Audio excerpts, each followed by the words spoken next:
মহান রব্বুল আলমিনের দরবারে রব্বুল আলমিন আমাদেরকে পবিত্র রমজান মাস আমাদেরকে আল্লাহ নসিব করছেন। রমজান মাসের গুরুত্ব বুঝাবার জন্য, দেওয়ার জন্যে আল্লাহ রসুল সাল্লাল্লাহু আলাইহি ওয়াসাল্লাম সাহাবায়ে কেরামদেরকে নিয়ে দোয়া করতেন, আল্লাহুম্মা বারিক লানা ফি রজব ওয়া শাবান ওয়া বাল্লিগনা রমাজান। তা আল্লাহ রাব্বুল আলামিন আমাদের হায়াতকে বাড়াইয়া রমজান পর্যন্ত পৌঁছাইয়া দিয়েছেন। শুকরিয়া তান বলি আলহামদুলিল্লাহ। রমজান মাসের ব্যাপারে আপনারা জানেন, আবার স্মরণ করায় দেওয়ার জন্য বলছি। আল্লাহ রসুল সাল্লাল্লাহু আলাইহি ওয়াসাল্লাম রমজান মাসটাকে 3টা ভাগে ভাগ কইরা আমাদেরকে শুনাইছেন। রমজানের প্রথম 10 দিন আল্লাহর রহমতে ভরা, দ্বিতীয় 10 দিন মাগফিরাতে ভরা, তৃতীয় 10 দিন আল্লাহ রাব্বুল আলামিন রাখছেন বান্দা বান্দীদেরকে বিশেষ করে জাহান্নাম থেকে মুক্তি দেওয়ার জন্য। আল্লাহ রাব্বুল আলামিন রহমানুর রহিম, তিনি সবসময় রহমানুর রহিম, সবসময় দয়া, সবসময় মায়া। কিন্তু আবার রমজান মাসের প্রথম 10 দিনের ব্যাপারে বলছেন রহমতে ভরা। সব কাজের ব্যাপারে, সব বিষয়ের মধ্যে একটা স্পেশাল জিনিস থাকে। কি জিনিস? তা আল্লাহ রাব্বুল আলামিনের রহমত সবসময় থাকবে, সব সময় আছে। কিন্তু বিশেষ করে রমজান মাসের এই প্রথম 10 দিন আল্লাহ রাব্বুল আলামিন তার পক্ষ থেকে স্পেশাল রহমত দান করবেন। দ্বিতীয় 10 দিন মাগফিরাতে ভরা, অর্থাৎ আল্লাহ রাব্বুল আলামিন বান্দাবান্দীকে সব সময় মাফ করেন, মাফ করবেন, সব সময় মাফ করে করবেন। কিন্তু আবার মাগফিরাতে ভরা মানে, অর্থাৎ রমজান মাসের বিশেষ করে মধ্যম 10 দিনে আল্লাহ রাব্বুল আলামিন বান্দাবান্দীকে মাফ করবেন। এক কথায় বলা যায় নিয়ম ছাড়া। বান্দাবান্দী মাফ চাবে তো মাফ। মান সামা রমাদানা ঈমানা ওয়া ইহতিসাবা গুফিরা লাহু মা তাকাদ্দামা মিন যামবি। যে আল্লাহর বান্দাবান্দি রমজান মাসে রোজা রাখবে, ঈমান মানে বিশ্বাস। বিশ্বাসটা কি? আল্লাহ রাব্বুল আলামিনের হুকুম, কুতিবা আলাইকুমুস সিয়াম, এই হুকুমটা কার? আল্লাহ। শুধু তোমাদের উপরে আমি রমজান মাসে রোজা ফরজ করছি তাই না, আগের নবীর উম্মতদের ভিতরে আমি ফরজ করছিলাম। অর্থাৎ রমজানের রোজা শোনার পরে ভয় পাবা না, আমি আগে থেকে এই নিয়ম চালু করছি। আগের আদম আলাইহিস সালাম থেকে শুরু করে যত নবী রাসূল দুনিয়াতে আসছেন, সব নবী রাসূল উম্মতদের উপর আল্লাহ রাব্বুল আলামিন রমজান মাসের রোজা ফরজ করছিলেন। কেন? এর মাধ্যমে তোমাদের ভিতরে আল্লাহর ভয় পয়দা হবে। কথা ঠিক কিনা? তাই রমজান মাসের ভিতরে আল্লাহ রাব্বুল আলামিন বান্দা বান্দিকে মাফ করবেন যদি ঈমান সহকারে সওয়াব পাওয়ার আশায়, ঈমান সহকারে সওয়াব পাওয়ার আশায় যারা রমজান মাসে রোজা রাখবে, রাইকে আল্লাহ রাব্বুল আলামিনের কাছে দোয়া করবে। আল্লাহ রাব্বুল আলামিন, আল্লাহ রাসূল সাল্লাল্লাহু আলাইহি ওয়াসাল্লাম বলেন, তার পিছনের সব গুনাহ মাফ, সব গুনাহ মাফ করে দেবে। তাই রমজান মাসে আল্লাহ রাব্বুল আলামিন মাফ করবেন, স্পেশাল মাফ। কি মাফ? স্পেশাল। আর শেষের 10 দিন আল্লাহ রাব্বুল আলামিন রাখছেন বিশেষ করে বান্দা বান্দীকে জাহান্নাম থেকে মুক্তি দেওয়ার জন্য। আল্লাহ রাব্বুল আলামিন সবসময় বান্দা বান্দীদেরকে জাহান্নাম থেকে মুক্তি দেবেন। কিন্তু রমজান মাসের ব্যাপারটা স্পেশাল। রমজান মাসের ব্যাপারটা কি? অর্থাৎ বান্দাবান্দি মাপ চাবে তো আল্লাহ রাব্বুল আলামিন মাফ করে দেবেন। আসল মূল ব্যাপারটা হলো, যাদের ঈমান আছে, যারা আল্লাহকে বিশ্বাস করে, যারা আখিরাতকে বিশ্বাস করে, তারা তো এই কথার গুরুত্ব এমনভাবে দিবে, যেমন ওমর ফারুক রাদিয়াল্লাহু তাআলা আনহু। আপনারা জানেন ঈদের দিন, ঈদ মানে খুশি। ঈদ শব্দের অর্থ কি? খুশি। প্রত্যেক জাতির কিন্তু একটা খুশির পর্ব আছে। হিন্দুদের ওদের বড় খুশির পর্ব দুর্গা পূজা। খ্রিস্টানদের বড় খুশির পর্ব বড়দিন। মুসলমানদেরও কিন্তু খুশির দিন আছে, বিশেষ করে দুই ঈদ, ঈদুল আযহা আর ঈদুল ফিতর। তাই এই ঈদ মানে খুশি। অন্যান্য বিজাতিদের খুশির ভিতরে শুধু গুনাহ, চিত্ত বিনোদন, অশ্লীলতা, বেহায়াপনা। আর মুসলমানদের খুশির মধ্যেও ইবাদত, সওয়াব, আল্লাহ গুনাহ মাফ করে। তাহলে ঈদের দিন সবাই খুশি করবেন, কিন্তু ওমর ফারুক রাদিয়াল্লাহু তাআলা আনহু ঘরের দরজা বন্ধ করে কাঁদতেছে। তাদের ঈমানের অবস্থানটা কেমন, তাদের বিশ্বাসটা কেমন ছিল? আর আপনার আমার ঈমানের অবস্থা কি? আপনার আমার বিশ্বাসের অবস্থা কি? ঘরের দরজা বন্ধ করে কান্দে। লোকেরা বলে, আমি ঘরের দরজা বন্ধ করে কাঁদতেছেন, আজকে ঈদের দিন, খুশির দিন, আর আপনি ঘরের দরজা বন্ধ করে কাঁদতেছেন।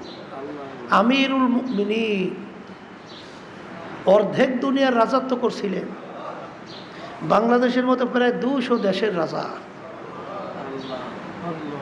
তিনি ঘরের দরজা বন্ধ করে কান্দে।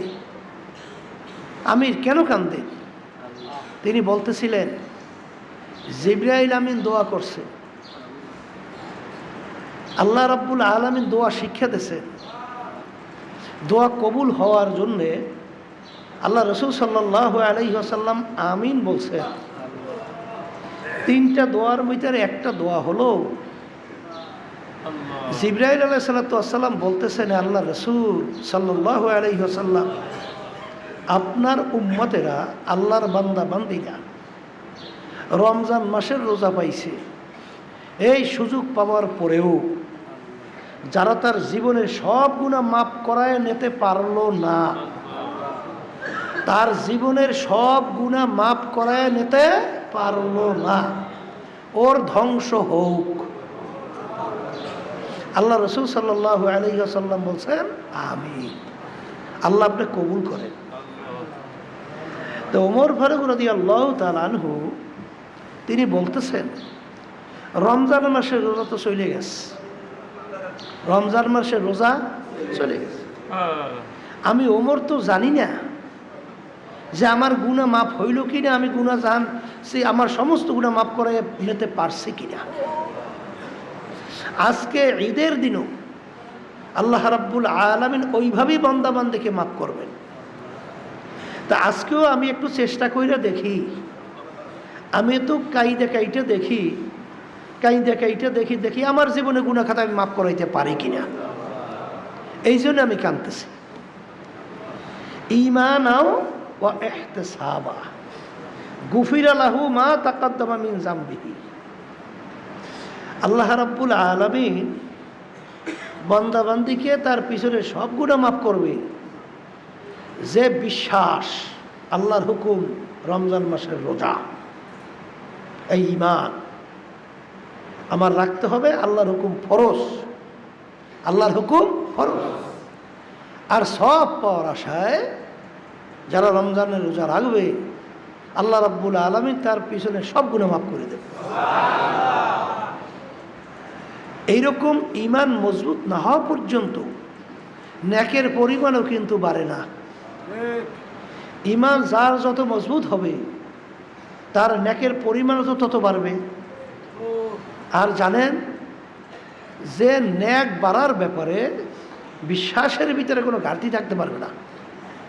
কারণ আল্লাহ রসুল সাল্লাল্লাহু আলাইহি ওয়াসাল্লাম কি বলছেন, আখলিস দীনাকা ইয়াকফিকা আমালুল কলিল।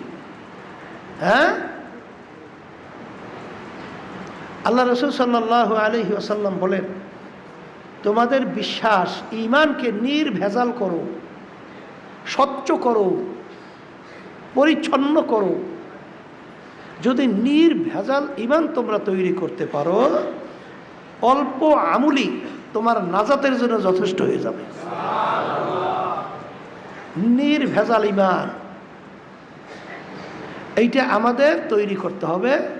নির্ভেজাল ঈমানওয়ালা হতে হবে। ঈমানের ব্যাপারে কোনো ঘাটতি থাকতে পারবে না, কোনো দুর্বলতা থাকতে পারবে না। যার নমুনা সাহাবায়ে কেরামদের ইতিহাস আমরা জানি এবং ওলামায়ে কেরাম হক্কানি আমাদেরকে শোনায় যে তাদের ঈমানটা কেমন নির্ভেজাল ছিল, আর আমাদের ঈমানের অবস্থানটা, বিশ্বাসের অবস্থানটা কেমন। সাহাবায়ে কেরামদের ঈমানের অবস্থা শোনেন না? হ্যাঁ, আর আল্লাহ রাব্বুল আলামিন তো সাহাবায়ে কেরামদের নমুনা আমাদেরকে ঈমান আনতে বলছেন। আমিনু কামা আমানান নাস। তোমাদের ঈমানের ধরনটা হবে সাহাবায়ে কেরামরা যেভাবে ঈমান আনছিল, তাদের ঈমানের অবস্থা কেমন ছিল, আমাদের ঈমানের অবস্থা কেমন। তা যাই হোক, যে আমরা ঈমান সহকারে সওয়াবের আশায় রোজা যদি রাখতে পারি, তাহলে আল্লাহ আমাদের পিছনে সব গুনাহ মাফ করে দেবে। তাই রমজান মাসে রোজা আল্লাহ রাব্বুল আলামিন আমাদের ফরজ করছেন। কি করছেন? সারাদিন না খাইয়া উপবাস থাইকা আমরা রোজা রাখবো, আল্লাহর হুকুম পালন করব। এর বিনিময়ে আমরা কি পাবো? আল্লাহ রাব্বুল আলামিন বলেন, এর বিনিময়ে তোমাদের ভিতরে আমার ভয় পয়দা হবে। সবাই বলি সুবহান। কি পয়দা হবে? কার ভয়? আল্লাহর ভয় পয়দা হবে রমজান মাসে রোজার মাধ্যমে। সুবহানাল্লাহ। তাহলে বোঝা গেল যে আল্লাহর ভয় ভিতরে পয়দা হওয়া, এর চেয়ে বড় সম্পদ আর কিছু হতে পারে না। তা আমাদের আল্লাহর ভয় ভিতরে পয়দা হবে রমজান মাসের রোজার মাধ্যমে। কথা ঠিক কিনা? তা জানেন তো যে রমজান মাস আল্লাহ রাব্বুল আলামিন, আল্লাহ রাসূল সাল্লাল্লাহু আলাইহি ওয়াসাল্লাম আমাদেরকে শুনাইছে যে 3টা ভাগে ভাগ। 1 নম্বর 10 দিন রহমতে ভরা, দ্বিতীয় 10 দিন মাগফিরাত, তৃতীয় 10 দিন জাহান্নাম থেকে মুক্তি দেওয়ার জন্য আল্লাহ ভিন্নভাবে রাখছে। তা রহমতের আজকে 3 দিন যাইতেছে। কয়দিন যাইতেছে? তাই 3 দিন যাইতেছে। যারা আসলে আল্লাহর রহমত তালাশ করে, তাদের ভিতরে কিন্তু আফসোস বাড়তে থাকে যে আল্লাহ, রমজান মাস তো আপনি প্রথম 10 দিন রহমতের জন্য রাখছেন, মালিক আপনার রহমত আমরা পাইলাম কিনা। মালিক দয়া মায়া করে আপনার রহমত আপনি আমাদেরকে দান করেন। এই যে একটা তালাশ, পেরেশান যারাই করবে, তারাই আল্লাহ রাব্বুল আলামিনের রহমত পেয়ে যাবে, কোনো সন্দেহ নাই। তাহলে রহমতের গুরুত্ব দেওয়া লাগবে। রমজান মাসে রোজা আল্লাহ রাব্বুল আলামিন আমাদের ফরজ করছেন, এর মাধ্যমে তার ভয় আমাদের ভিতরে পয়দা হবে। কথা ঠিক কিনা? এখন আপনার আমার ভিতরে আল্লাহর ভয় পয়দা হলো কিনা, আর আল্লাহর ভয় কি সম্পদ, হাদিসের ভিতরে আসছে আত-তাকওয়া মেলাকুল হাসানাত। সমস্ত নেকির মূলই হলো আল্লাহর ভয় ভিতরে পয়দা হওয়া। এখন আপনার আমার ভিতরে আল্লাহর ভয় পয়দা হইতেছে কিনা, হইছে কিনা, এইটা বোঝার জন্যে মুফতি আবুল লাইস রহমতুল্লাহি আলাইহি 7টা আল্লাহর ভয় সম্পর্কিত প্রমাণের জন্য বলছে যে এইটা যদি তোমার থেকে প্রমাণিত হয়, যেমন নাকি একটা জিহ্বা, একটা তোমার অন্তর, আর একটা হলো তোমার চক্ষু, আর একটা হলো তোমার হাত, আর একটা হলো তোমার ফ্যান, আর একটা হলো তোমার পা, আর একটা হইল তোমার ইবাদত বন্দেগীর মধ্যে আল্লাহর ভয় পয়দা হয়েছে কিনা। এইটা যখন প্রকাশিত হবে তখন বুঝতে পারবা যে আল্লাহর ভয় তোমার ভিতরে পয়দা হয়েছে। একটা হলো জিহ্বার সাথে সম্পর্কিত। কি সাথে? জিহ্বার সাথে সম্পর্কিত কি? যার ভিতরে আল্লাহর ভয় পয়দা হবে সেই আল্লাহর বান্দাবান্দি কখনোই জিহ্বা দিয়া কোনো হারাম জিনিস ভক্ষণ করবে না। যার ভিতরে আল্লাহর ভয় পয়দা হবে ওই আল্লাহর বান্দাবান্দি কখনো জিহ্বা দিয়া মিথ্যা কথা বলতে পারবে না। যার ভিতরে আল্লাহর ভয় পয়দা হবে ওই আল্লাহর বান্দাবান্দি কখনোই জিহ্বা দিয়া কাউকে কষ্ট দিতে পারবে না। যার ভিতরে আল্লাহর ভয় পয়দা হবে ওই আল্লাহর বান্দাবান্দির জবান থেকে জিহ্বা থেকে কখনোই অশ্লীল কটু বাক্য মিথ্যা এটা প্রকাশ পাবে না, গীবত শিকায়ত প্রকাশ পাবে না। এক কথায় জিহ্বাটা আল্লাহ রাব্বুল আলামিনের জিকিরের ভিতরে ব্যস্ত থাকবে। কির ভিতরে ব্যস্ত থাকবে? এখন দেখেন আপনার ভিতরে আল্লাহর ভয় পয়দা হলো কিনা। আর সাহাবায়ে কেরামদের অবস্থান, তাদের ঈমানের অবস্থান কেমন ছিল? আবু বকর সিদ্দিক রাদিয়াল্লাহু তাআলা আনহু জিহ্বাটাকে কেমনভাবে কন্ট্রোল করছিলেন। অনেক সময় তিনি বড় একটা পাথরের চাক্কা মুখের ভিতরে রাখতেন, মন চাইলেই যেন জিহ্বা কথা বলতে না পারে, মন চাইলেই যেন কথা বলতে না পারে, আটকাই রাখতেন। এমনকি আবু বকর সিদ্দিক রাদিয়াল্লাহু তাআলা আনহু ইতিহাস পড়লে দেখবেন বুড়া বয়সে তিনি জিহ্বাটাকে বের কইরা আঘাত করতেছে, আঘাত করার বলতেছে, হে জিহ্বা তুই তো আমাকে শেষ করছ, তুই তো আমাকে শেষ করছ। এই জন্য কিতাবের ভিতরে আসছে মান কাসুরা কালামুহু কাসুরা খতাউহু অমান কাসুরা খতাউহু মা তাকলবুহু অমান মা তাকলবুহু দাখালান নার। যে নাকি বেশি কথা বলে তার কথার ভিতরে ভুল বেশি পরিমাণে প্রকাশিত হয়। বেশি কথা বললেই তো ভুল বেশি হয়, কথা ঠিক না? বেশি তাই যে বেশি কথা বলে তার ভুলও বেশি বের হইতে থাকে কথায়। আর যার নাকি ভুল বেশি প্রকাশিত হয়, ভুল বের হয়, তার কলবটা আস্তে আস্তে মরতে থাকে, তার কলবটা মরিয়া যায়। আর কলব যদি মরিয়া যায় তার জায়গা জাহান্নাম ছাড়া হয় না। এর জন্য কিতাবের ভিতরে আছে মান কাসুরা কালামুহু কাসুরা খতাউহু, যে কথা বেশি বলে তার ভুলও বেশি হয়। আর যার ভুল বেশি হয় মা তাকলবুহু, তার কলবটা মরে যায়। আর যার কলবটা মরবে দাখালান নার, সে জাহান্নামের ভিতরে ঢুকবে। তার জায়গা হবে কোথায়? এর জন্য কথা বলার ব্যাপারে আমাদের চিন্তা করতে হবে, এই কথা বলাটা কি আমার জরুরি না জরুরি না, দরকার আছে কি নাই। এক শ্রেণী মানুষ আছে হুদাহুদি বসে বসিয়া যদি এখন ওই লোক নাও পায় বই বই ফটর ফটর করতে থাকে, আছে না নাই? কথা তো বলতে হবে, জরুরি কথা। হুদাহুদি বসে বসে বক বক বক বক বক বক করা, তাহলে এর মাধ্যমে কি হয়? গীবত বের হয়। কি বের হয়? গীবত বোঝেন তো, অন্যের দোষ। আর এইটা কই থেকে মজা লাগে? এতে কোনো আমার উপকার আছে না আমার ধ্বংস? তাহলে বোঝা গেল যে যে নিজের উপকার না বুঝে এ বোকা না। এই জন্য দেখবে যত আল্লাহর ওলিদের ইতিহাস, সাহাবায়ে কেরামদের ইতিহাস, তারা কিন্তু কথা কম বলতেন, প্রয়োজন ছাড়া খুব একটা কথা বলতেন না। কিন্তু এক শ্রেণী দেখবেন সর্বনাইন মুজাহিদ অনেকে আছে, আলহামদুলিল্লাহ, অনেকে আলহামদুলিল্লাহ তাদের জিকির আজকারের ভিতরে অনেক সময় জিহ্বা আলহামদুলিল্লাহ চালু বেশি থাকে, ফিকিরে থাকে, আল্লাহর ধ্যান ও খেয়ালে থাকে। কিন্তু এক শ্রেণী দেখবেন পেশাল বেশি বলে, কথা ঠিকই না? তাই পেশাল বেশি বললে তখন তার ভুল বের হয় বেশি। আর ভুল যদি বেশি বের হয় তখন কি হয়, কলম মরে। আর কলম মরলে তার জাহান্নাম ছাড়া কোনো উপায় আছে? এই জন্য আপনার ভিতরে আল্লাহর ভয় পয়দা হইল কিনা এটা জিহ্বার সাথে সম্পর্কিত।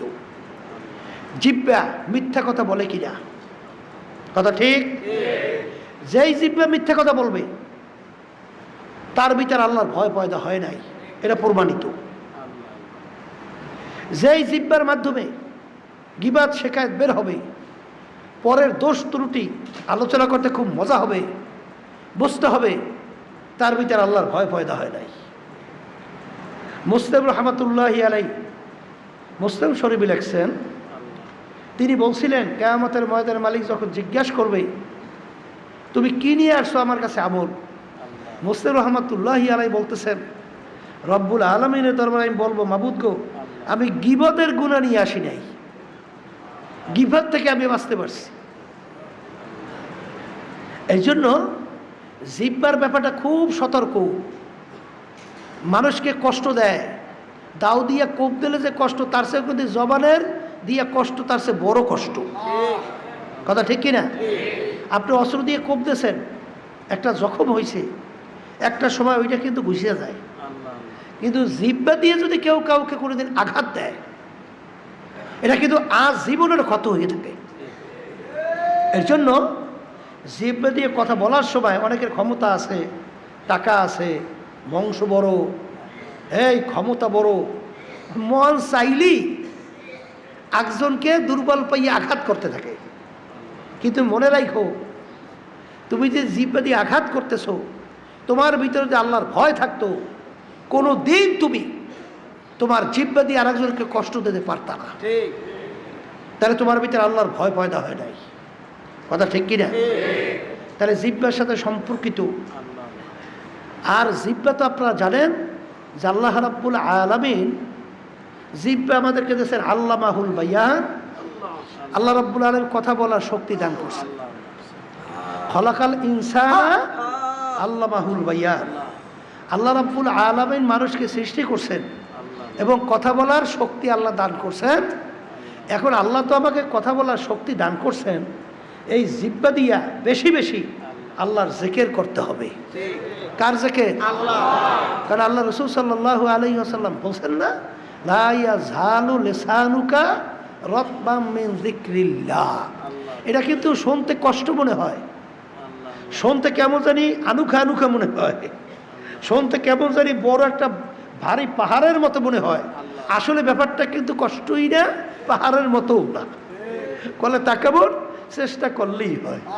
আব্বাজার একটা উদাহরণ দিয়ে বলতেন, একটা ইঞ্জিন 2-3 জনে জোর কইরা স্টার্ট উঠানো যায় না, উঠাইতে পারে না। কিন্তু যদি কোনো কায়দায় জোর কইরা একবার স্টার্ট উঠাইয়ে দেওয়া যায়, দেখবেন ইঞ্জিন তো ঘোরেই, ওর সঙ্গে যা বাইতে দেবে তা নিয়ে দৌড়বে, কথা ঠিক না?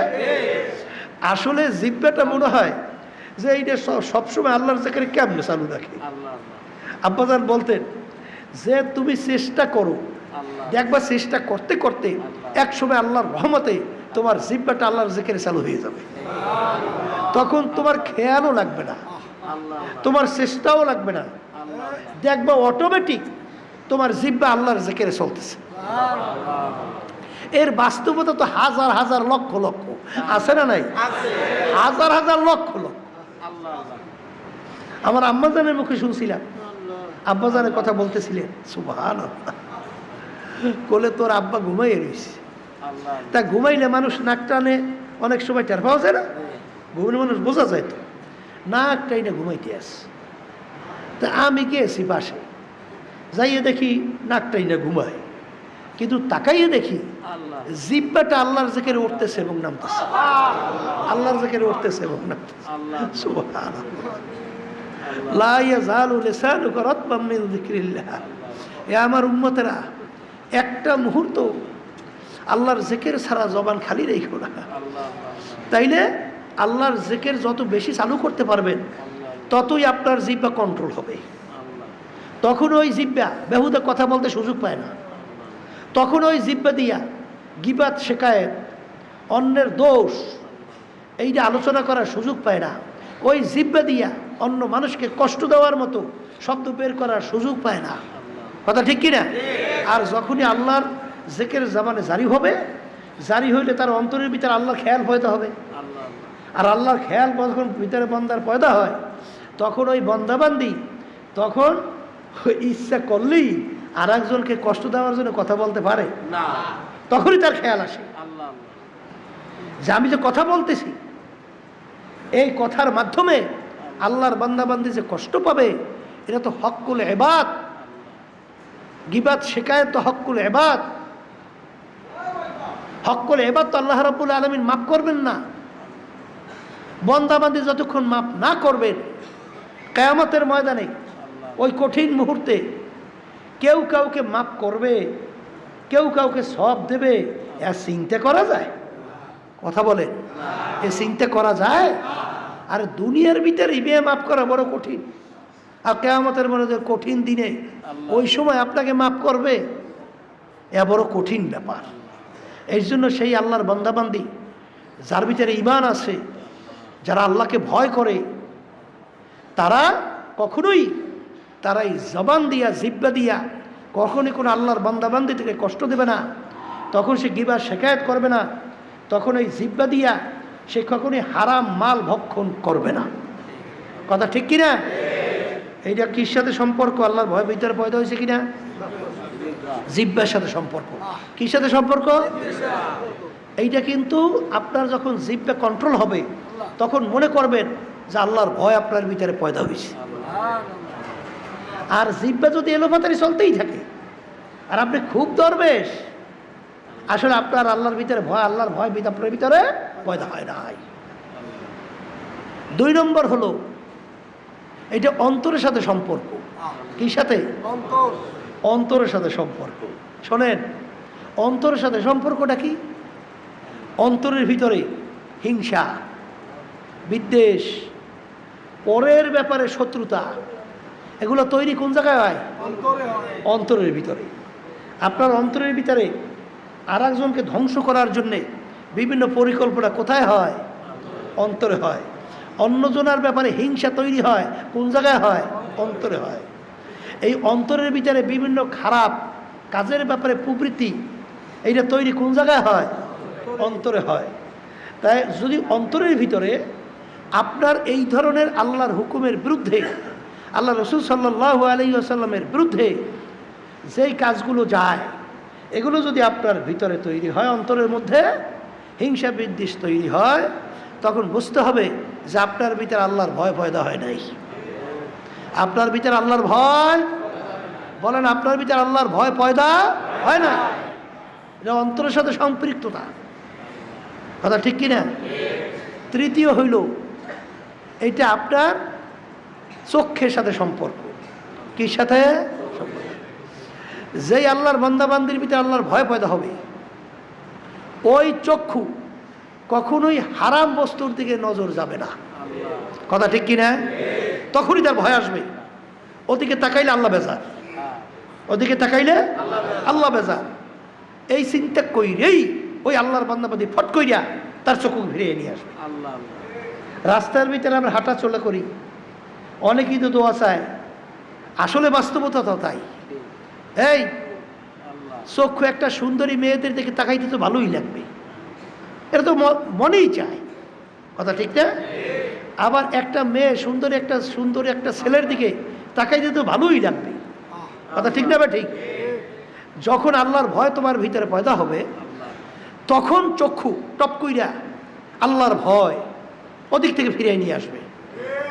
যে এদিকে তাকানো আল্লাহ পছন্দ করে না, আমি ওদিকে তাকাবো না, যা হোক কষ্ট, এই কথা বললে সে চক্ষু ফিরিয়ে নিয়ে আসবে। কথা ঠিক কিনা?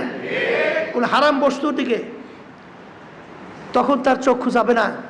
যেমন নাকি এক সাইড আমার বাচ্চারা আছে, তারা নিজে চাকরি করে, যে বেতন পায়, আলহামদুলিল্লাহ নিয়মতান্ত্রিক ডাইল বেদ খাই আল্লাহ ভালোই জীবন চালায়, কিন্তু ওর নজর হইল বড় এক অফিসার, ও বেশি বেশি ঘুষ খায়, 10 তলা বিল্ডিং করছে, আর অনেক সম্পদের অভাব নাই। তখন ওর ওই হারামের দিকে খালি নজর যায় যে কিভাবে আমার ওই নজরটা হারামের দিকে দিয়ে আমি এরকম পাঁচতলা বিল্ডিং কেমনে করে, তা এরকম করতে যদি হয় তাইলে তো গ্রামে একটা কথা আছে, কত বড় শয়তান্য কথা দেখেন, কলে সম্পদের মালিক হইতে হলে দুই জিনিস লাগে, একটা পরের ধন আর একটা চরের ধন। বুঝলেন তো? শয়তানি বোঝেন নাই? শয়তান কেমনে ভিতরে খুব মতলব তৈরি করে, কলে তুমি যদি ধনী হইতে চাও, বড় সম্পদের মালিক হইতে চাও, এই দুই সম্পদ ছাড়া পাওয়া যায় না। পরের ধন, পরের ধন বুঝলেন তো? অন্যের সম্পদ কিভাবে কৌশল করিয়া আত্মসাৎ করা যায়, এইটা পরের ধন। আর চরের ধন বুঝেন না? মানে ওই চরের ভিতরে আগে শোনেন নাই খালি মারামারি হরদারি কথা বুঝেন নাই, লাইঠেলি বাহিলি অর্থাৎ ডাকাতগিরি করিয়া তারপর ওই চর দখল করিয়া নিজের সম্পদ বাড়ানো, পরের ধরার চরের দর। সম্পূর্ণ শয়তানি একটা কথা শিখাইয়া ওদিকে তোমার চক্ষু যাওয়া, কথা ঠিক কিনা? এই আল্লাহর বান্দারা, পর্দা আলে মা বোনেরা শোনেন, এক শ্রেণী আমার বাজাররা আছে, আবার পর্দা আলে এক শ্রেণী আমার মা বোনরা আছে। আল্লাহ রাব্বুল আলামিন তার ঘরে স্ত্রী দান করছেন, কথা ঠিক না? কিন্তু তারপরেও তার নজর অন্য অন্য মহিলার দিকে, কথা ঠিক না? ঠিক, মানে তার স্ত্রীর দিকে তাকাইয়া তার তৃপ্তি হয় না, তখন তার চক্ষু অন্য হারামের দিকে, হয়তোবা শালীর দিকে অথবা অন্য অন্য যাদের সঙ্গে দেখা দেওয়া জায়েজ নাই তাদের দিকে চক্ষু নজর যাওয়া, এইটা কি হারাম না হালাল? হ্যাঁ, এই হারাম। যার ভিতরে আল্লাহর ভয় পয়দা হবে তখন সে মনে করবে মন তো চায় অন্য মেয়েদের দিকে নজর করতে, কিন্তু সেদিকে তাকানো যাবে না। যেই আল্লাহর বান্দাবান্দি এই হারাম বস্তুর থেকে তার চক্ষুকে ফিরাই রাখবে, তখন মনে করতে হবে তার ভিতরে আল্লাহর ভয় পয়দা হয়েছে, কথা ঠিক কিনা? তাইলে বোঝা গেল এক শ্রেণীর আল্লাহর বান্দারা স্ত্রী আছে, সব দিক দিয়েই ভালো। আসলে মূল ব্যাপারটা হলো, এটা কিন্তু একটা গ্রাম্য কথা আছে, ওই যে কি জানি কয় না জানি, ওই চোখের ক্ষুধা কয় না, কির ক্ষুধা? চোখের ক্ষুধা কোনোদিন শেষ হয়? এটা কম তো, চোখের ক্ষুধা কোনোদিন শেষ হয়? হ্যাঁ, চোখ বাচ্চাদের দেখছি ওর খাওয়ার চেয়ে চোখের ক্ষুধা বেশি। তা কি দেখবেন, ওর সামনে যদি খাদ্য দেন ও আর কোনো কেউ নিতে দেবে না, সব একলা লইবে। ও মনে হয় 10 ভাগের 1 ভাগ খাইতে পারবে না, 10 ভাগের 1 ভাগ খাইতে পারবে না, চোখের ক্ষুধা। ও বারবার ওই দেখছি আমার নাতি আছে, বোঝেন, ওর 2 হাতে ভরিয়া না দিলে ওর মনে শান্তিই হয় না, ওর 2 হাত ভরিয়ে দিতে হইবে। খায় কি এতটুকু খাইতে পারে না, তাই ওই 2 হাত ভরিয়ে দেওয়ার সামনে দেখছি, ওই যদি অনেকগুলো সামনে, ওই আমার একটু দাও, না হ্যাঁ দেবে না, সাইডে ধরে রাখলে। চোখের ক্ষুধা, কিসের? চোখ। তাইলে এই চোখের কোনোদিন এর চাহিদা শেষ আছে? কোন কোনোদিন শেষ আছে? কোনোদিন শেষ নাই।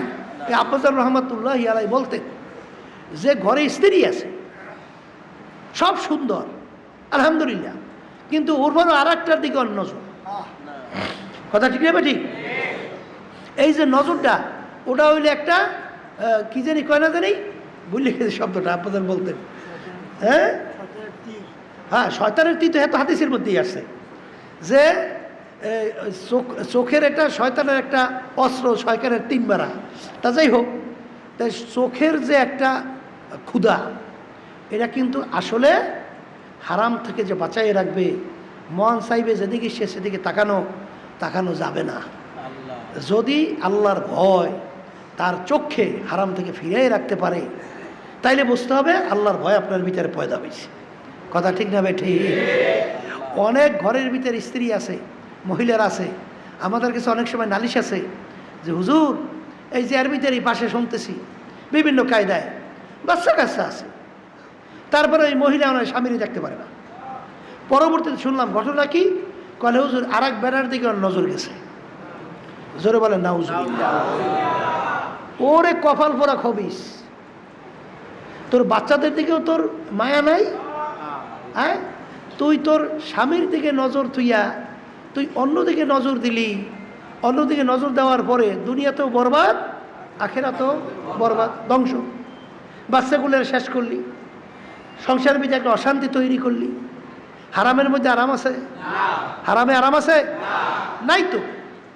তাইলে শোনেন, অনেকে মনে করে যে আসলে আমার ঘরের ভিতরে যে স্বামীটা, এর সে অন্য পুরুষও দেখতে তো খুব মজা লাগে, ভালো দেখায়, গলার আওয়াজও তো খুব সুন্দর, বাক বসিন ভঙ্গ খুব সুন্দর।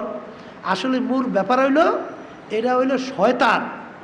কোরআনুল কারীমের ভিতরে আসছে, দুনিয়া এবং দুনিয়ার গুনাহ এবং যত অপরাধগুলো আছে এমনভাবে চাকচিক্যময় কইরা তোমাদের কাছে উপস্থাপন করে, তোমাদের দেল মন ওদিকে ঝুঁকে যায়। কথা ঠিক কিনা? আসলে ব্যাপারটা হয়েছে কি, দেখবেন অনেক সময় বড় বউর ব্যাপারে, মানে বউর ব্যাপারে তার কথা ভালো লাগে না, তার চাল চলন ভালো লাগে না, তার চাহনি কথা ভালো লাগে না, তখন আর একটা মহিলার দিকে নজর করে। আবার কিছুদিন পর দেখবেন ঘুরিয়ে ঘুরিয়া এরকম বড় বউ ভালো আসলে। কি কথা ঠিক আছে? এইটা হইল চোখের আহাই। আসলে বাস্তবতা হলো, যদি আপনি আপনার স্ত্রীর দিকে তাকাইয়া রহমতের নজরে, মায়ার নজরে যদি আপনি তাকাতে পারেন, স্বামী স্ত্রীর বিচারে মিল মহব্বত তৈরি করতে পারেন, হাদিসের মধ্যে আসছে আল্লাহ রাব্বুল আলামিন কিয়ামতের ময়দানে স্বামীকে জিজ্ঞাসা করবে, তোমার স্ত্রী কেমন ছিল? যদি স্ত্রী ভালো হয়, তার স্বামী খেদমত, কথা অনুযায়ী, আদব আখলাক, আমুলি, নামাজি, দিনদার, ভালো চরিত্রের যখন হয়, তখন স্বাভাবিক স্বামীর কাছে স্ত্রীর ব্যাপারে ভাল লাগে না? তখন মনে মনে বলে, আল্লাহ দেখো তোমার বান্দিরে তুমি বানাইছো। অনেক আল্লাহর বান্দিরা আছে কিন্তু নামাজের গুরুত্ব দেয় না, কিন্তু যখন স্ত্রী যখন টাইম মতো নামাজ যখন সময় হয়, সকলের গুরুত্ব দিয়া, যখন যে নামাজের জন্য প্রেশান হইয়া যখন নামাজে দাঁড় হয়, আল্লাহ এবং আল্লাহর রসুল তো খুশি হয়, ফেরেশতারা তো খুশি হয়, তখন স্বামীও খুশি হয়ে যায়। জোরে বলে কথা ঠিক না ভাই? ঠিক। সন্তানরাও খুশি হয়ে যায়।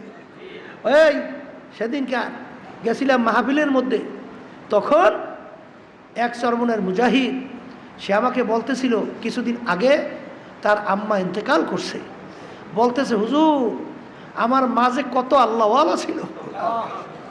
তখন সে বিবরণ দিয়ে বলতেছিল, হুজুর সে আল্লাহওয়ালার বিবরণ কোনো শেষ করা যায় না। এমনকি তার স্বামী যদি অনেক সময় সবকের ব্যাপারে অনীহা করত, সবক বাদ দিত, তখন স্ত্রী বলতেছে, কি ব্যাপার কি আপনি আজকে সবকটা আদায় করলেন না? তখন এই কথা বলতেছে, আর ছেলেটা বারবার খালি আমার কাছে কাঁদতেছে, অনেক বয়স্ক, বারবার বলতেছে আমার মা এত আল্লাহওয়ালা ছিল। যখন নাকি এরকম ঘরের স্ত্রীরা যখন আল্লাহওয়ালা হয়, তখন স্বামী খারাপ হইলেও তখন স্বামীর মন কিন্তু খুশি হয়ে যায় যে মাশাআল্লাহ আমার স্ত্রী খুব দিনদার। এইরকমভাবে স্বামী যদি আল্লাহওয়ালা হয়, তখন স্ত্রীর মনটা খুশিতে ভরিয়ে যায় যে আমার স্বামী আলহামদুলিল্লাহ সে কোরআনুল কারীম তেলাওয়াত করে, 5 ওয়াক্ত নামাজ জামাত সহকারে পড়ে, সে মিথ্যা বলে না, অন্য মহিলাদের দিকে সে তার নজর নাই। আসলে মূল ব্যাপারটা হলো, ঘরের ভিতরে আপনার স্মরণ দিয়ে ভরিয়ে রাখবেন, কিন্তু কোনো স্বামী যদি অন্য মেয়েদের প্রতি ভিন্ন নজর থাকে, আপনি স্ত্রীরা স্মরণ দিয়ে সাজাইয়া রাখবেন, কিন্তু ওই স্ত্রীর কিন্তু মুখে কোনো সময় আপনি হাসি পাবেন না, কখনোই তার থেকে ভালো আচরণ বা তার আন্তরিকতা কখনোই পাবেন না। কিন্তু আপনি না খাইয়েও যদি 2 বেলা থাকে, কথার কথা 1 বেলা যদি না খাইয়েও থাকে, কিন্তু স্ত্রীর ভিতরে যদি পুরা এই মানে খেয়াল তার ভিতরে পয়দা হয় যে আমার স্বামী আলহামদুলিল্লাহ এত ভালো, অন্য কোনো মহিলার দিকে তার নজর নাই, অন্য মহিলাদের ব্যাপারে তার কোনো অন্য খারাপ নজর নাই, এইটা যখন স্ত্রীর ভিতরে তৈরি হয়, না খাইয়া থাকলেও তখন স্ত্রীর ভিতরে স্বামীর ব্যাপারে দেখবে তার হাসির কোনো শেষ নাই। কথা ঠিক কিনা? এরকমভাবে স্বামী যখন দেখবে যে আমার স্ত্রী, সে আমি তো আসলে তেমন কোনো গুণান্বিত না, আমার চেহারাও তেমন ডকপথ নাই, আমার আচার আচরণও তেমন ভালো না, আমার কথাবার্তার বাকচতুরতাও তত সুন্দর না, অন্য অন্য গুণ তেমন আমার নাই, কিন্তু তারপরে আমার স্ত্রী হ্যাঁ, সে যখন নাকি দেখবে যে স্ত্রীকে সে একান্তভাবে বা স্বামী যখন দেখবে স্ত্রী যে সে একান্তভাবে আমাকে এরকমভাবে মহব্বত করে, তখন দেখবেন ওই স্বামীরও স্ত্রীর প্রতি একটা আন্তরিকতা এসে যায়। কথা ঠিক না ঠিক? তখন সে হাজার অন্য অন্য বিভিন্ন ধরনের করলেও তারপর সব মাপ, সব কি মাপ। তা কিয়ামতের ময়দানে আল্লাহ রাব্বুল আলামিন যখন জিজ্ঞাসা করবেন তোমার স্ত্রী কেমন ছিল, হে পর্দা আলে মা বোনেরা, যদি স্বামী আপনার ব্যাপারে সার্টিফিকেট দেয় আমার স্ত্রী খুব ভালো ছিল, মালিক আমার স্ত্রী বলো ভালো ছিল। আবার স্ত্রীকে যখন জিজ্ঞাসা করবে স্বামী কেমন ছিল, স্ত্রী যখন সার্টিফিকেট দেবে মালিক আমার স্ত্রী খুব ভালো ছিল বা আমার স্বামী খুব ভালো ছিল, আল্লাহ রাব্বুল আলামিন বলবেন হে বান্দা বান্দি, তোদের এই গুনাহ আছে না? কি গুনার অভাব আছে? আসতে কয় দেয় গুনার অভাব আছে? গুনার তো কোনো শেষ নাই। হ্যাঁ, বলে মালিক হ্যাঁ গুনাহ আছে তো। বলে গুনাহ তো আছে, আমি তো মালিক জানি। তা জানার পরেও তোদের ভিতরে এত মিল, এত মহব্বত, এত সম্পর্ক, আর একজন আর একজনকে সার্টিফিকেট দিছে। স্বামী বলে স্ত্রী আমার ভালো, আবার স্ত্রী বলে স্বামী আমার ভালো। অনেক কিন্তু বাহিরে বড় দরবেশ, খুব দরবেশ, ঘরের ভিতরে স্ত্রীর সঙ্গে এত জ্বালাতন করে, এত খারাপ ব্যবহার করে, এত খারাপ। আসলে প্রকৃত ও আসলে কিন্তু বাহ্যিক বাহিরে ভালো, আসলে লোকটা খারাপ, আসলে লোকটা খারাপ, ও কিন্তু ভালোই না। আবার এক শ্রেণী দেখবেন কে সে কিন্তু ঘরের ভিতরেও ভালো, ঘরের ভিতরে কি ভালো আলহামদুলিল্লাহ। যখন আল্লাহ রাব্বুল আলামিন বলবেন যে হ্যাঁ তোদের গুনার তো অভাব নাই, তাইলে তোরা এই যে তোদের ভিতরে এত আন্তরিকতা, মিল, মহব্বত, এইটা দেখে আমি খুশি হয়ে গেছি। কে খুশি হয়? আল্লাহ খুশি হয়। আল্লাহ খুশি হওয়ার পরে আল্লাহ বলবেন যা গুনাহ আমি জানি, তাই তোদের এই মিল মহব্বতের কারণে যা তোদেরকে আমি মাফ করিয়ে দিলাম, যা সব গুনাহ মাফ, এখন যা বেহেশতে যা। হাদিসের কথা, কিসের কথা? তাইলে আমাদের চক্ষু হারাম অন্য মেয়েদের থেকে যদিও ভালো লাগে, কিন্তু আল্লাহর ভয় ভিতরে পয়দা হওয়ার জন্যে এই চক্ষুকে হারাম জিনিসের থেকে ফিরিয়ে রাখতে হবে। হাদিসের মধ্যে আসছে আল্লাহ রাসূল সাল্লাল্লাহু আলাইহি ওয়াসাল্লাম বলেন মান মালা আইনাহু মিনাল হারাম মালাল্লাহু তাআলা ইয়াউমাল কিয়ামা আইনাহু মিনান নার। যেই চক্ষু হারাম বস্তুর দিকে তাকাইয়া তৃপ্তি অর্জন করবে, কি অর্জন করবে? আবার কর, খুব মজা পাইবে। অন্য মেয়েদেরকে তাকাইয়া খুব মজা পাইবে, অন্য হারাম বস্তুর দিকে তাকাইয়া মজা পাবে। হাদিসের ভিতরে আল্লাহ রাসূল সাল্লাল্লাহু আলাইহি ওয়াসাল্লাম বলেন কিয়ামতের ময়দানে যেই আমার উম্মতেরা হারাম বস্তুর দিকে তাকাইয়া নিজে তৃপ্তি অনুভব করবে, কিয়ামতের ময়দানে ওই চক্ষুর ভিতরে আল্লাহ রাব্বুল আলামিন জাহান্নামের আগুন ঢুকাইয়া দেবে। মান মালা আইনাহু মিনাল হারাম মালাল্লাহু তাআলা ইয়াউমাল কিয়ামা আইনাহু মিনান নার। আল্লাহ রাব্বুল আলামিন তাদের চক্ষের ভিতরে জাহান্নামের আগুন ঢুকাইয়া তার চক্ষুকে, এর অর্থ কি, জাহান্নামের ভিতরে নিক্ষেপ করবে। কথা ঠিক না বে ঠিক? তাই তোমার ভিতরে আল্লাহর ভয় পয়দা হয়েছে কিনা এইটা বোঝার জন্যে সম্পর্ক কিসের সঙ্গে? চক্ষুর সাথে। কি সাথে? বলেন বলেন, চক্ষুর সাথে। এই জন্য চক্ষু হারাম জিনিস থেকে আল্লাহর ফজল ও করমে আমরা ফিরাই রাখার চেষ্টা করব না? আল্লাহ আমাকে আমাদের সবাইকে তৌফিক দান করেন। আল্লাহর কাছে চাইলে আল্লাহ দেয় না?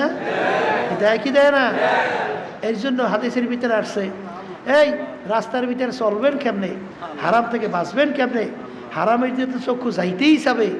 একবার নজর পড়ছে, এখন দ্বিতীয়বার তাকাইতে আমার মন চায়, এই মেয়েটা দেখতে তো খুব সুন্দরই লাগলো, ওই জিনিসটা তো হারাম, খুব সাজগোজ আছে না এরকম, শরিয়াত বিরোধী, এরকম অনেক জিনিস আছে না, তাকাইতে খুব মজা লাগে। এই তাকানোর পরে একবার নজর পড়িয়ে গেছে, তখন আল্লাহর ভয় যদি আপনার ভিতরে পয়দা হয়, তখন দ্বিতীয়বার আর চাওয়া যাবে না, চোখ নিম্নগামী আর চাওয়া যাবে না। কথা ঠিক না? ঠিক।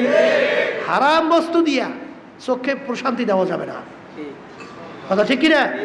যদি এইটা আপনি ফিরিয়ে রাখতে পারেন চক্ষুকে, আল্লাহর ভয় আপনার ভিতরে পয়দা হয়েছে প্রমাণ হবে। কথা ঠিক না? ঠিক। আর একটা সম্পর্ক, আল্লাহর ভয় আপনার ভিতরে পয়দা হয়েছে কিনা, এইটা পেটের সাথে। কির সাথে সম্পর্ক? আবার কন্যা, পেটের সাথে সম্পর্ক। শোনেন, অনেক আল্লাহর বান্দিরে আছে বিভিন্ন কায়দায় অনেক খাদ্য আছে যেটা তার না। এই যেমন আমাদের অনেক সময় শুনি, এই মহিলাকে বাড়ির ভিতরে আসে, বা বিভিন্ন মহিলাদের ওই স্বামীরা বিভিন্ন জায়গায় কয়টা হয়, আবার মহিলা মাদ্রাসা অনেক ছাত্রীও পরে শুনি অন্য মেয়েদের খাদ্য থাকলে সহ্য করতে পারে না, অনেক সময় যখন নাকি সুযোগ পায় চুরি করে খাইয়ে ফেলায়। নাউজুবিল্লাহ। এরকম হয় না? হয় না? এরকম পুরুষও আছে, আছে না নাই? আরে বোর্ডিংয়ের ভিতরে, আমাকে বোর্ডিংয়ে কথা বুঝছেন, সেখানে পাক করা হয়েছে, হিসাব করে পাক করা হয়েছে না? হ্যাঁ, যেমন 500 জনের পাক করা হয়েছে, মাছ 500 জনের, ডিম 500 জনের, তরকারি 500 জনের, ভাত 500 জনের। কিন্তু এক সাইডেই আছে, ও করবে কি, ওর জন্য খানা বরাদ্দ আছে একটা মাছ, ওর জন্য খারাদ্দ বরাদ্দ আছে ধরেন যতটুকু ভাত আছে না বরাদ্দ, ওর চিন্তা মাছ 2টা কেমনে নেবে, আলু 2টা কেমনে নেবে, ভাত একটু বাড়াইয়ে কেমনে নেবে। এটা তোমার জন্য হারাম না হালাল? হ্যাঁ, হারাম না হালাল? হারাম। তাই যদি হারাম হয় তাহলে বোর্ডিং এত গন্ডগোল কা, এত গন্ডগোল কেন? কল হুজুর কই পাক তো করছে ঠিকই, খাইতে তো নাই হুজুর, কি হয়েছে? কলে হুজুর সুযোগ পাইয়া লই গেছে। নাউজুবিল্লাহ মিজান, নাউজুবিল্লাহ। তোমার জন্য যতটুকু বরাদ্দ অতটুকু তোমার জন্য হালাল, কিন্তু তুমি আর এক ভাইটা নিয়ে গেছো, ওর কেসমত মারছো। আমার কাছে বিভিন্ন সময় নালিশ আছে, হুজুর ডিম পাক করছি, বেশিও দিছি, এইবারও পাত্রের ভিতরে ডিম নাই, ব্যাপারটা কি? কলে হুজুর কামটা করে কি, ওই তরকারি খাইয়া ওই ডিম ভাতের মধ্যে গুজাই খায়, আবার ঘুরিয়ায় কলে আমার ডিম দেন নাই। আবার গোস্ত পাইয়া করে কি, তাড়াতাড়ি মুখের মধ্যে খাইয়া আবার ভাতের তলে থুইয়া এবার আবার দৌড়িয়া কলে আমার গোস্ত দেওয়া নাই। হারাম না হালাল?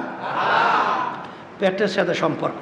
শোনো আল্লাহর বান্দা বান্দিরা, হে মুসলমান যাদের ঈমান আছে, আল্লাহ রাসূল সাল্লাল্লাহু আলাইহি ওয়াসাল্লাম বলেন, যেই হারাম মালের দ্বারা বা একটা লোকমা হারাম তোমার পেটের ভিতরে ঢুকছে, এই জমিন আসমানের সমস্ত মাখলুকাত ফেরেশতারা তোমাদের জন্য লাআনত করতে থাকে, লাআনত করতে থাকে। আর ওই রক্ত গোশতের সঙ্গে যদি হারাম মিলিয়া যায়, এই মুসলমান, একে আমি বলছি না, আল্লাহ রাসূল বলছেন সাল্লাল্লাহু আলাইহি ওয়াসাল্লাম। কিসের ইমানদার? এত খাই খাই কেন? তুমি কি আখিরাত বিশ্বাস করো না? তুমি কি জাহান্নামের আযাব চিন্তা করো না? তুমি কি কোরআনুল কারীম বিশ্বাস করো না?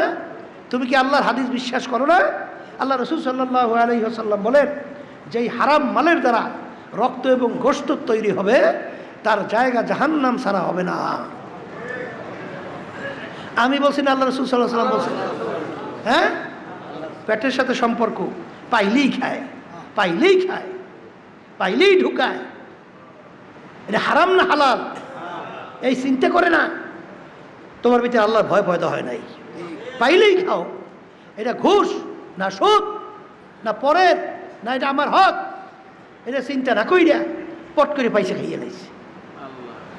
এটা পেটের সাথে সম্পর্ক, তোমার ভিতরে আল্লাহর ভয় পয়দা হয়েছে কিনা এটা প্রমাণিত হবে তোমার উদরের সঙ্গে, পেটের সঙ্গে, যে হারাম বস্তু পাইলেই তুমি খাও কিনা।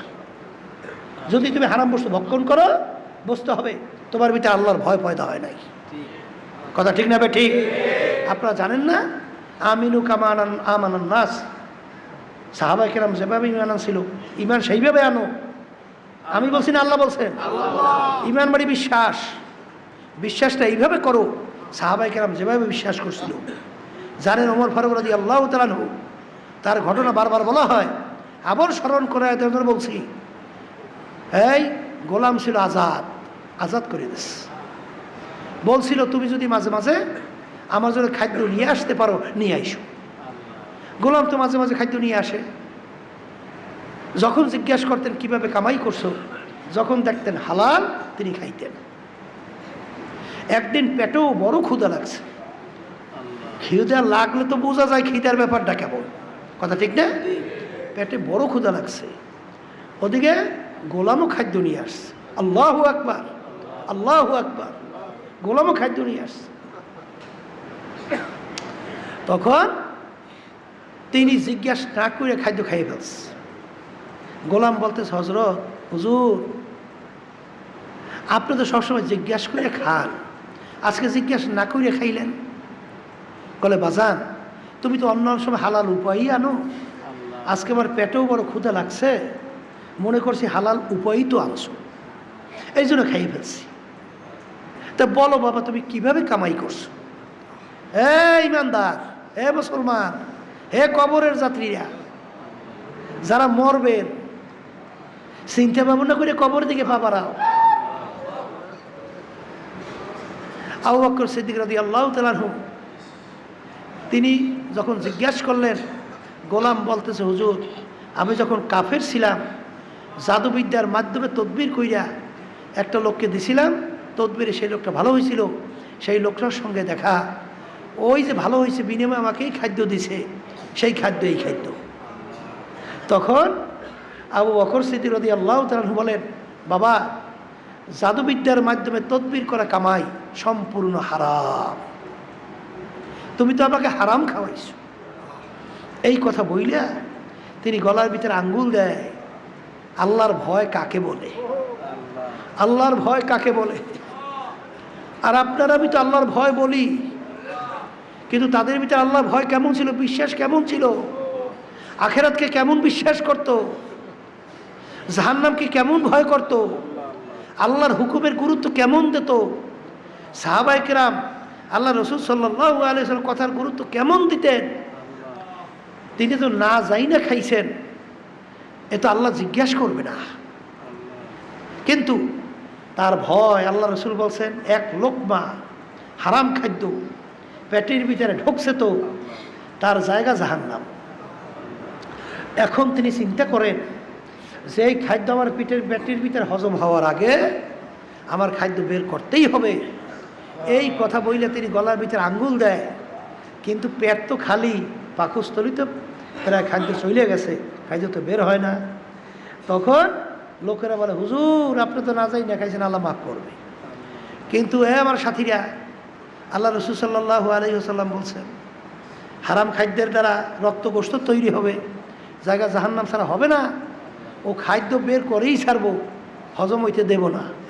হুজুর পেট বইরে পানি খান, পেট বইরে পানি খেয়েছে, গলায় আঙ্গুল দিছে, খাদ্য বের হয়ে গেছে, শুকরিয়া আদায় করে আলহামদুলিল্লাহ। এই হলো আল্লাহর ভয়, এই হলো আল্লাহর ভয়, এই হলো আল্লাহর আযাব ও গজবের ভয়। আর আপনার আমি তো বলি আল্লাহকে ভয় করি, কিন্তু পাইলেই খাইয়ে ফেলাই। অনেক মুজাহিদের কথা শোনা যায়, আল্লাহ মাফ করুক, যে লেনদেন এত খারাপ, টাকা দেশে তো আর টাকা বের হয় না। কিসের তুমি দিন দেন, তুমি কিসে আল্লাহকে ভয় করো? পাইছে তো টাকা খাইয়ে ফেলছো, কি ব্যাপার কি? আল্লাহর ভয় পয়দা হয় নাই। এই জন্য আমার বাজানদেরকে বলবো, পেটের সাথে সম্পর্ক। এই যে আবু বকর সিদ্দিক রাদিয়াল্লাহু তাআলা আনহু যখন নাকি বললেন আমি খাদ্য বের করেই ছাড়বো, লোকেরা পরামর্শ দিল, হুজুর পেট বইরে পানি খান, গলায় আঙ্গুল দেবেন, বমি হবে, পানি বের হবে। তিনি পেট বইরে পানি খেয়ে গলায় আঙ্গুল দিলেন, বমি হয়ে গেল, খাদ্য বের হয়ে আসলো। তিনি বলেন, আলহামদুলিল্লাহ, আল্লাহ হারাম খাদ্য আমার ভিতর থেকে আপনি বের করে দিয়েছে। পেটের সাথে সম্পর্ক। আর একটা সম্পর্ক, এই আল্লাহর বান্দার হাতের সঙ্গে, যার ভিতরে আল্লাহ ভয় থাকবে, সেই হাত কখনোই যেখানে হাত বাড়ালে আল্লাহ বেজার হবে সেদিকে হাত বাড়বে না, ঘুষের দিকে হাত বাড়বে না, সুদের দিকে হাত বাড়বে না, পরের মাল সম্পদ লুটপাট করার জন্য হাত বাড়বে না, তখনই তাকে বাধা দেবে, এখানে আল্লাহ বেজার। কথা বলে না? হারাম কোনো বস্তু থেকে হাত বাড়বে না। অন্য কোনো যেই মহিলাদের সঙ্গে দেখা দেওয়া জায়েজ নাই, সেই মহিলাদের সঙ্গে তোমার এই জায়েজ নাই, বিভিন্ন কাজে তাদের দিকে হাত বাড়বে না, বাধা দেবে। হ্যাঁ, এই হলো আল্লাহর ভয়। তাহলে হাতের সাথে সম্পর্ক, পায়ের সঙ্গে সম্পর্ক। যেই পাও হারাম যেই দিকে হাঁটলে আল্লাহ রাব্বুল আলামিন বেজার হবে, সেদিকে পা যাবে না। তখন বুঝতে হবে তোমার আল্লাহর ভয় ভিতরে পয়দা হয়েছে। জোরে বলেন কথা ঠিক কিনা? এই আল্লাহর বান্দারা, যেই আল্লাহর বান্দাবান্দি তার ইবাদতের মাধ্যমে আল্লাহর ভয় প্রকাশিত হবে। ইবাদতের মাধ্যমে আল্লাহর ভয় পয়দা। যেই আল্লাহর বান্দাবান্দি আল্লাহকে ভয় করে, সে 5 ওয়াক্ত নামাজ জামাত সহকারে ছাড়বে না। জোরে কন ছাড়বে? হুকুমটা কার? আল্লাহ। অনেক পর্দারে মা বোনদেরকে দেখা যায় নামাজ আল্লাহর হুকুম ফরজ, কিন্তু তাদের অনেক সময় দেখা যায় একেবারে অনীহা, মনে হয় যেন তাদের একটা বোঝা। এই ওক্ত যায় যায় যায় যায়, তখন নামাজ আদায় করে। মা বোনদের ভিতরে একটু বেশি হয়। কথা ঠিক কিনা? আবার অনেক সময় দেখবেন যে মাকরুক্ত হয়ে গেছে, তখন যেই নামাজ পড়ে কলে কাজের জন্য পারি না।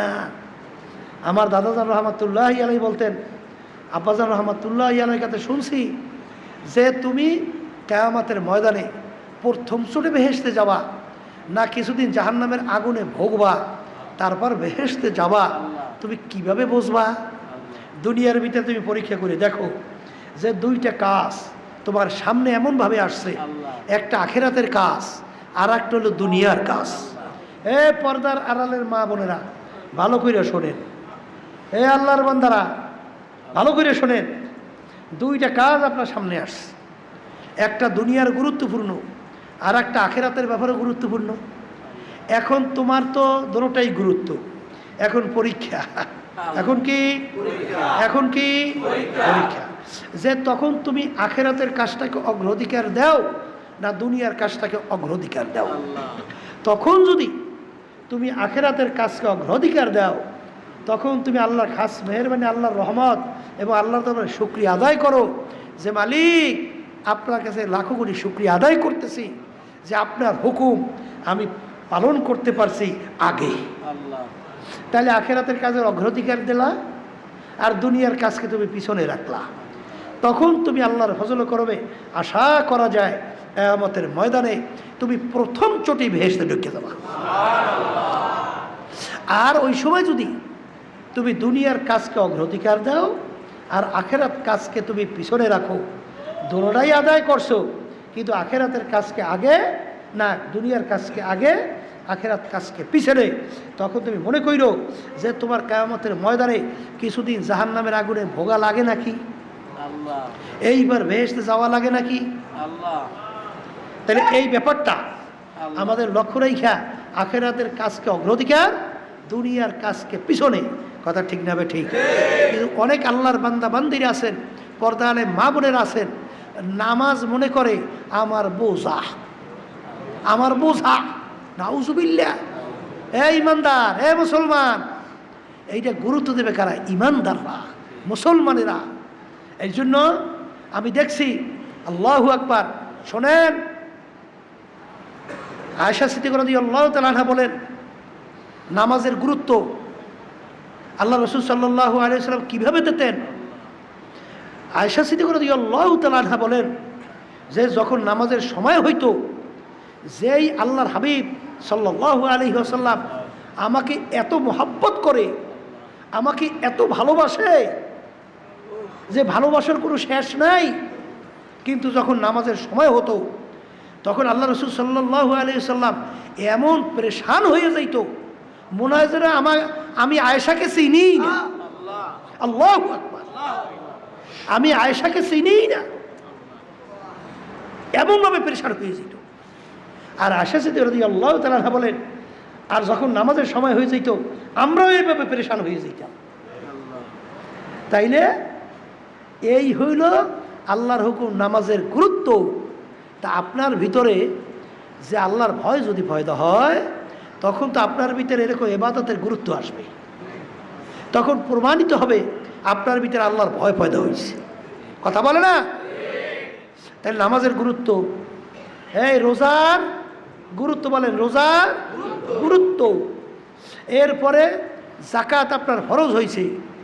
অনেকে জাকাতের ব্যাপার শুনলে মনে হয় এমন কষ্ট, মনে হয় টাকা বাইরে নিতে চায় না, এইবার বিভিন্ন কৌশল বাড়ি করে টাকা দেবে না, এবার ঘুরেই ঘুরেই করে ফতুয়া বাড়ি করা যায় কিনা, বিভিন্ন ধরনের করে কি করে না।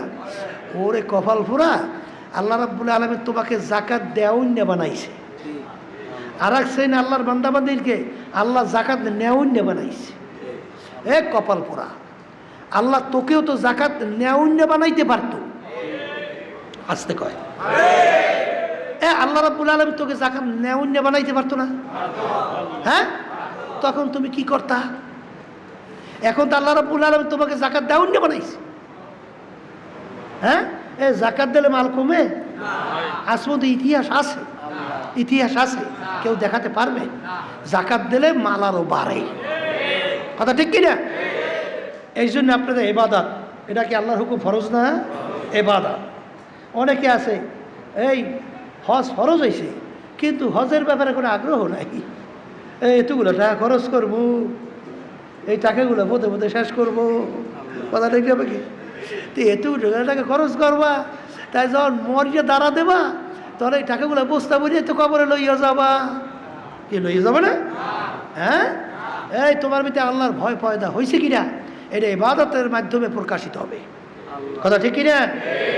ইবাদতের ব্যাপারে, ফরজের ব্যাপারে যত গুরুত্ব, ওয়াজিবের ব্যাপারে গুরুত্ব, সুন্নাতের ব্যাপারে গুরুত্ব, তখন বুঝতে হবে তোমার ভিতরে আল্লাহর ভয় পয়দা হয়েছে। আর যখন নামাজের ব্যাপারে অনীহা, রোজার ব্যাপারে অনীহা, জাকাত দেওয়ার ব্যাপারে অনীহা, কথা ঠিক কিনা, এবং অন্য অন্য যে আল্লাহর হুকুম, আল্লাহ রাসূল সাল্লাল্লাহু আলাইহি সাল্লামের তরিকা অনীহা, তখন বুঝতে হবে তোমার ভিতরে আল্লাহর ভয় পয়দা হয় নাই। কথা ঠিক কিনা? আর আল্লাহর ভয় আর তাকওয়া মিলাকুল হাসানাত, সমস্ত নেকির মূলই হলো আল্লাহর ভয় ভিতরে পয়দা হওয়া। আর রমজান মাসে রোজার মাধ্যমে আল্লাহ রাব্বুল আলামিন আমাদেরকে এই মহামূল্যবান সম্পদ দান করবেন। এই আর তাকওয়া মিলাকুল হাসানাত, কুতিবা আলাইকুমুস সিয়াম কামা কুতিবা আলাল্লাযিনা মিন ক্বাবলিকুম লাআল্লাকুম তাত্তাকুন। রমজান মাসে রোজার মাধ্যমে আল্লাহ রাব্বুল আলামিন বলেন তোমাদের ভিতরে আমার ভয় পয়দা হবে। কার ভয়? কার ভয়? আল্লাহর ভয় পয়দা হবে। তাইলে বোঝা গেল আল্লাহর ভয় পয়দা হওয়া এটা মহামূল্যবান দামি একটা সম্পদ। কথা ঠিক না? ঠিক। শোনেন, এক আল্লাহর বান্দা এক মেয়ের পাগল হইছে, মানে মেয়ের প্রতি আসক্ত হইছে। এখন সব সময় নজরে রাখছে কোন কায়দায় সুযোগে মেয়েকে পাওয়া যায়। এক সময় মেয়ে তো ঘর থেকে নামছে, ওই প্রেমিক সে তো ওই মেয়ের পদঙ্ক অনুসরণ শুরু করছে। হ্যাঁ, মেয়ে সামনে যাইতে আছে, পিছনেও যায়। একটা নির্জন জায়গায় যখন পৌঁছার পরে এখন তার কেউ নাই, তখন ওই ছেলে পুরুষ মেয়েকে তার মনের আকাঙ্ক্ষা ব্যক্ত করল। ব্যক্ত করে যখন প্রস্তাব দেয় তখন এই মেয়ে বলতেছে, এ আল্লাহর বান্দা দেখো তো আশেপাশে ঘুইরা ঘুইরা কবিরার সবাই ঘুমাইছে কিনা, দেখো তো সবাই ঘুমাইছে কিনা। ও মনে করছে তাইলে আমার প্রস্তাবে তো তাহলে রাজি হয়েছে। ও তো খুশিতে খুশিতে তাড়াতাড়ি সব দেখছে, দেখে ডেকে আইসে দেয় সব ঘুম আর ঘুম। এখন এসে বলতেছে হ্যাঁ সবাই ঘুমায়, কেউ সজাগ নাই। তখন ওই আল্লাহর বান্দি বলতেছে, এ আল্লাহর বান্দা সবাই ঘুমায়? বলা সবাই ঘুমায়। আচ্ছা তোমার আল্লাহ সম্পর্কে কি ধারণা? আল্লাহ সম্পর্কে তোমার কি ধারণা? আমার আল্লাহ কি ঘুমায়? লা তাখুযুহু সিনাতুন ওয়ালা নাওম। আমার মালিকের কোনো ঘুমও নাই, জিমানিও নাই। যখনই আল্লাহর বান্দি বলল, হে আল্লাহর বান্দা তোমার কি ধারণা আমার আল্লাহ কি ঘুমায়, তখন বলার সঙ্গে সঙ্গে আল্লাহর বান্দার ভিতরে আল্লাহর ভয় পয়দা হয়ে গেল। আল্লাহর ভয় পয়দা হইয়া তখন ওই আল্লাহর বান্দা বলতেছে, না না আমার মালিক ঘুমায় না, লা তাখুযুহু সিনাতু ওয়ালা নাওম। আমার মালিকের কোনো ঘুমও নাই, আমার মালিকের কোনো সিমারিও না, আমার মালিক ঘুমায় না। বলার সঙ্গে সঙ্গে আল্লাহর বান্দার ভিতরে আল্লাহর ভয় পয়দা হয়ে গেল। তখনই আল্লাহর বান্দা গুনার থেকে ফিরে আসলো। আল্লাহু আল্লাহ। ওই আল্লাহর বান্দা গুনার থেকে ফিরে আসলো, তাওবা করলো। ওই আল্লাহর বান্দা যখন কিছুদিন পর মারা গেল, মারা যাওয়ার পর স্বপ্নের মাধ্যমে একজনের সঙ্গে যখন তার সাক্ষাৎ হইল, সেই জিজ্ঞাসা করে, ভাই আমার মালিক তোমার সঙ্গে কেমন ব্যবহার করছে? তখন ওই আল্লাহর বান্দা বলে, ভাই আমি যে আল্লাহর ভয়ের কারণে গুনার থেকে ফিরে আসছিলাম, আল্লাহ রাব্বুল আলামিন ওই কারণে আমাকে মাফ কইরা দিছে। আম্মা মান খাফা মাকাম রাব্বিহি ওয়া নাহান নাফসা আনিল হাওয়া ফা ইন্নাল জান্নাতা হিয়াল মাওয়া। আল্লাহ রাব্বুল আলামিন বলে, আরে যেই বান্দা বান্দি কিয়ামতের ময়দানে আমার মালিকের সামনে দাঁড় হবে, আমার মালিকের সামনে দাঁড় হবে, এই চিন্তা করিয়া এই ভয় কইরা যেই আল্লাহর বান্দা বান্দি, আমার মালিক বলেন আমার বান্দা বান্দিরা যারা আমার সামনে দাঁড়াইয়া হিসাব দেওয়া লাগবে, আমার সামনে দাঁড়াইয়া হিসাব দেওয়া লাগবে। আল্লাহু আল্লাহ।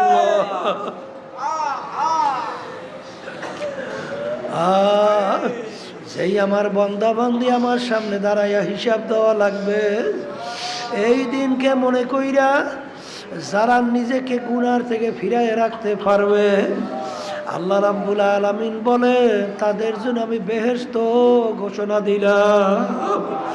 অনাহান নাফসা আনিল হাওয়া ফা ইন্নাল জান্নাতা হিয়াল মাওয়া। আমি তার জন্য জাহান্নাম থেকে মুক্তি দিয়া জান্নাতের ঘোষণা দিলাম। এই আল্লাহর বান্দা বান্দিরা, পর্দালে মা বোনেরা, রমজান মাস আল্লাহ রাব্বুল আলামিন তোমার আমার উপরে ফরজ করলেন কেন? এর মাধ্যমে আল্লাহর ভয় ভিতরে পয়দা হবে।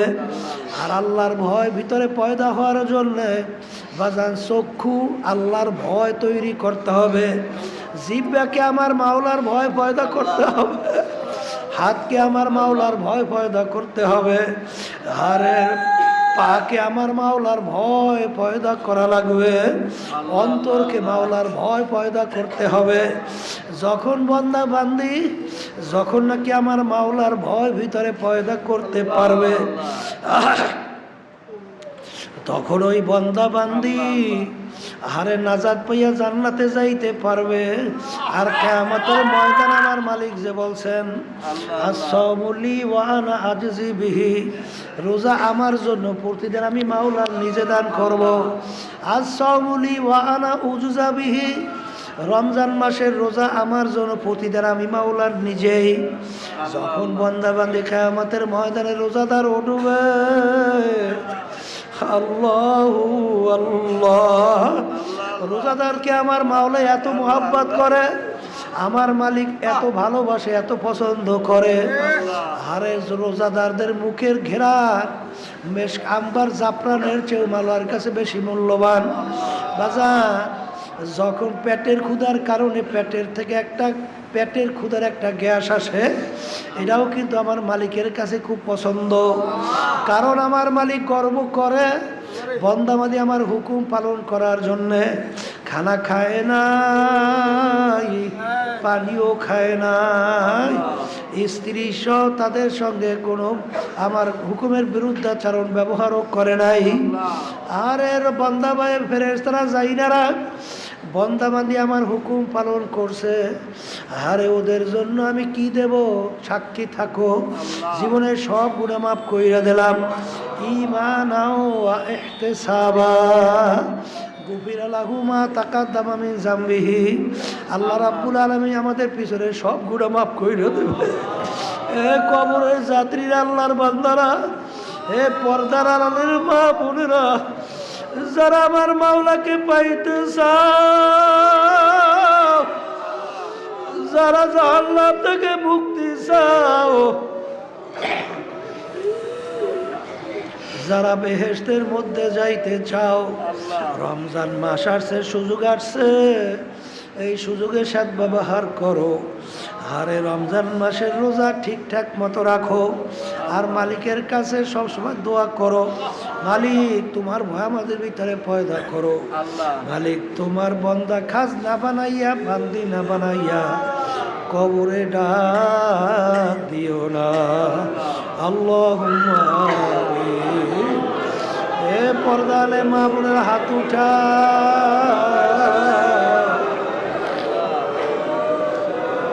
আল্লাহর কথা মনে করো।